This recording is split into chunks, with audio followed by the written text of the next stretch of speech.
স্বৈরাচার হাসিনার দল ষড়যন্ত্র বন্ধ করেনি। গত 2 দিন আগে 22 জন আওয়ামী লীগ সন্ত্রাসীকে ধরা হয়েছে। বসুন্ধরা থেকে তারা গোপনে মিটিং করতেছিল। একজন মেজর, সেনাবাহিনীর মেজর গিয়ে প্রশিক্ষণ দিচ্ছে কিভাবে ডক্টর ইউনূস সরকারকে হটানো যায়, বাংলাদেশে বিশৃঙ্খলা করা যায়। ইতিমধ্যে 5টা গ্রুপের মাধ্যমে 2500 আওয়ামী সন্ত্রাসীকে তারা ট্রেনিং দিয়েছে। বাংলাদেশে যুদ্ধ চালাতে চায়, ইউনূসকে উৎখাত করতে চায়। আমরা নিজেরা যখন বিভেদ করে ফেলেছি, এই সুযোগে স্বৈরাচাররা নতুন করে ট্রেনিং নিচ্ছে এই দেশে ফেরার জন্য। কথা বল না গে, এই সুযোগ আমরাই তাদের করে দিয়েছি।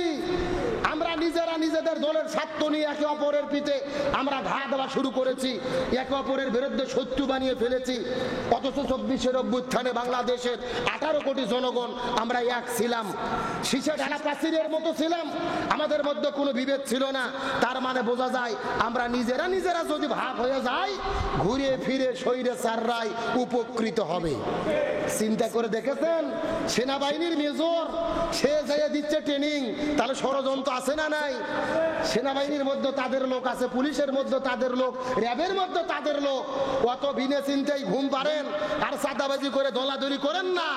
নিজেরা যদি দলাদলি করি বিপদ আছে না নাই? আর এই ঐক্যের মধ্যে বিপদের মধ্যে ফেলেছেন। এই ঐক্যের মধ্যে ফাটল ধরার পিছনে সবচাইতে বেশি ঘাতকগিরি করেছেন এই তথাকথিত সমন্বয়কেরা। কথা কন না? গতকালকে নাইব ইসলাম বলেছেন যে সাদিক কায়েম সমন্বয়ক ছিল না, 5ই আগস্টের পরে সমন্বয়ক নাম ধারণ করে স্বার্থ হাসিল করেছে। সাদিক কায়েম চ্যালেঞ্জ করেছে 5ই আগস্টের পরে 1 টাকা সমন্বয়ক পরিচয় দিয়ে চাঁদাবাজি করেছি, কারু থেকে নিয়েছি, যদি পরিচয় দিতে পারো আর কখনো আমি নিজের মুখ দেখাবো না, যদি তোমাদের সাহস থাকে তার চ্যালেঞ্জ গ্রহণ করো। বরং আমরা তো দেখেছি তোমরাই সমন্বয়ক পরিচয় দিয়ে কারু বাবা কোটি কোটি টাকা উপার্জন করে ফেলেছে, কারু ভাই কোটি কোটি টাকা উপার্জন করে ফেলেছে, কেউ চাকরি নিয়েছে, কেউ স্বার্থ হাসিল করেছে। সাদিক কায়েমরা স্বার্থ রক্ষা করেনি, চাঁদাবাজি করেনি। তারা বলেছে আমাদের মাস্টার মাইন্ড কোনো ব্যক্তি নয়, শহীদরাই হলো মাস্টার মাইন্ড, শহীদরা শহীদ হয়েছে, এই জন্যই আমরা দেশ স্বাধীন করতে পেরেছি। যে সাদিক কায়েম কর্মসূচি প্রণয়ন থেকে শুরু করে কর্মসূচি সারা বাংলাদেশে ছড়িয়ে দেওয়া, নিজে মাঠে নেমে আন্দোলন সফল করা, কূটনৈতিক মহলের যোগাযোগ করা, মিডিয়াতে প্রচার করা, সবকিছুই যে সাদিক কায়েম করলে আজকে তোমাদের সাদিক কায়েমদের ভালো লাগে না। মনে রেখো, 71কে আওয়ামী লীগ বাপদাদার সম্পত্তি মনে করতো, 71-এর চেতনা চলেনি, পালাতে বাধ্য হয়েছে। আজকে তোমরা যদি 24-এর অভ্যুত্থানকে এনসিপির বাপদাদার সম্পত্তি মনে করো, তোমাদের অবস্থা ওই লীগের মতোই হতে পারে। তার কারণ 24-এর বিপ্লব কোনো এক এক দলের নয়, বাংলাদেশের 18 কোটি জনগণের, সমস্ত দলের, সমস্ত মতের সবাই আমরা রাজপথে নেমেছিলাম, সফল হয়েছিল। নাহিদদের বলতে চাই, তোমরা জাতীয় বীর ছিলে, জাতির কাছে কিয়ামত পর্যন্ত বাংলাদেশে সম্মানিত হতে, কিন্তু নিজেদের ব্যক্তিগত আর দলীয় সত্তা রক্ষার জন্য যখন তোমরা জামাত ইসলাম, ছাত্র শিবির, বিএনপি, ছাত্র দল, মাদ্রাসার ছাত্র সবাইকে সাৎকাট করেছো, সবাইকে হাই প্রতিপন্ন করেছো, তখনই তোমরা প্রশ্নবিদ্ধ হয়েছো। এই জন্য বলতে চাই, অন্যকে সম্মান দাও, তুমিও সম্মান পাবে। আমি নিজেই সব করেছি এমন বলার কি সুযোগ আছে? তোমরা নেতৃত্ব দিয়েছো, কথা সত্য, তবে বাংলাদেশের 18 কোটি জনগণ যদি রাস্তায় না নামতো এটা সফল হতো না। এই জন্য বলি, দলাদলি নয়, একতাবদ্ধভাবে ঐক্য হও। 1 বছর পার হয়ে গেল, জুলাই সনদ এখনো প্রকাশ হয়নি। আবার সনদ যদি দেয়, এটাকে যদি আইনি বাধ্যবাধকতা দেওয়া না হয়, এর সারে না পয়সার কোনো দাম নাই। সেই চিন্তা করো, নিজেদের মধ্যে দলাদলি করে নিজের পায়ে নিজে কুড়াল মারার চেষ্টা করো না। আসেন, আমি আপনাদের মধ্যে আলোচনা করতে চাই, এই যে বাংলাদেশের অভ্যুত্থানের পরে যারা শহীদ হয়ে গেলেন, শরীয়তের দৃষ্টিতে শহীদ কারা? শহীদ বলতে আমরা কাদেরকে বুঝাই, আর ইসলামের শহীদদের মর্যাদা কি? গভীর মনোযোগ লক্ষ্য করে বোঝার চেষ্টা করেন। প্রথম নম্বর আলোচনা শহীদ কারা, 2 নম্বর আলোচনা শহীদদের মর্যাদা কি ইসলামী শরীয়তে। শহীদ শব্দের মূল শব্দের অর্থ হলেন সাক্ষ্য দান করা।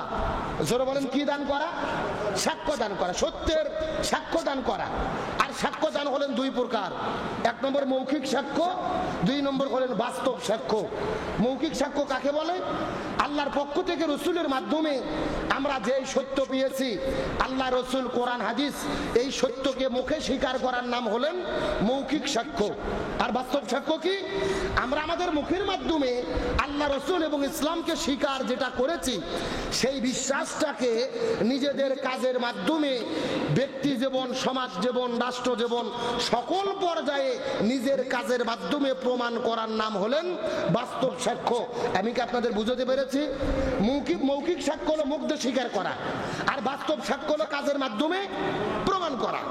এখন এই বাস্তব সাক্ষ্য প্রমাণ করতে গিয়ে, আল্লাহর জমিনে আল্লাহর দ্বীন কায়েম করতে গিয়ে যারা জীবন দিয়ে বিদায় নিয়ে চলে যায়, এদেরকে ইসলামের শরীয়তের পরিভাষায় কি বলে?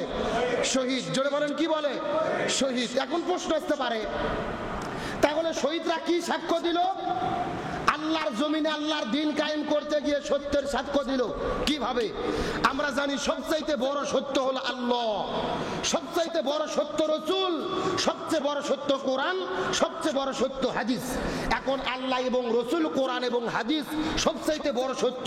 আল্লাহ রসুলের বিধান জমিনে বাস্তবায়ন করতে গিয়ে যারা জীবন দিল, এরা সাক্ষ্য দিল আমার জীবনের কোনো দাম নাই, তবে আমার জীবন দেওয়ার মাধ্যমে প্রমাণ করলাম পুরো পৃথিবী মিথ্যা, আল্লাহ রসুল এবং কোরআন হাদিস সত্য।